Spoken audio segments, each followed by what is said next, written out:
Hello সবাইকে, আজ চলে এলাম 5 ফেব্রুয়ারি ফার্স্ট ব্রাইডের গল্প নিয়ে। পৌঁছে গেছি ব্রাইডের বাড়ি, আর ব্রাইড তখন লাঞ্চ করছিল। ব্রাইডের কল টাইম ছিল 2টো, ব্রাইড 10 মিনিট লেটে এসেছে। বাবা, গলা বেরোচ্ছেই না।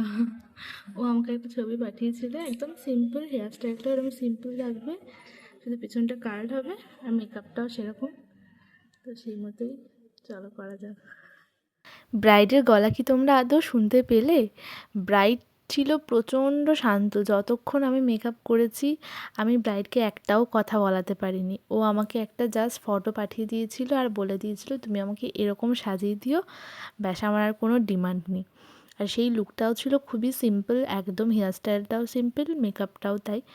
তোমরা দেখে বুঝতেই পারছো আমি গিয়ে সবার ফার্স্ট হেয়ার স্টাইলটা কমপ্লিট করে নিয়েছি, তারপর আমি মেকআপটা করেছি। প্রায় দেখো মেকআপ শেষের দিকে। তো তোমরা যারা যারা তোমাদের স্পেশাল দিনে বুক করতে চাইছো অবশ্যই স্ক্রিনে দেওয়ার নাম্বারে ফোন হোয়াটসঅ্যাপ করে নিতে পারো। তো মেকআপ দেখো আমার কমপ্লিট হয়ে গেছে, তোমরাও দেখে নাও ফাইনাল লুকটা কেমন লাগলো। তো চলো এবার ব্রাইডের মুখে শুনে নিই ব্রাইডের কেমন লাগলো। বলো কেমন লাগছে? এত শান্ত ব্রাইড, একটাও মুখে কথা নেই। তুমি যেমন ছবি পাঠিয়েছিলে সেরকম হয়েছে তো? না বলে দাও, আবার সাজাবে। কি আবার ইয়ে করতে হবে নাকি? সেই হাওয়া হাওয়া দিতে হবে নাকি? না, কিচ্ছু দিতে হবে না। হাসো, হ্যাঁ ভালো লাগছে।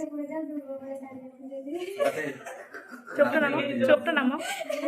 আমি তো এখানে দাঁড়িয়ে আছি, ভালো লাগছে বলে দাঁড়িয়ে আছি, নাহলে পালিয়ে যেতাম। ভালো লাগছে বলে দাঁড়িয়ে আছি।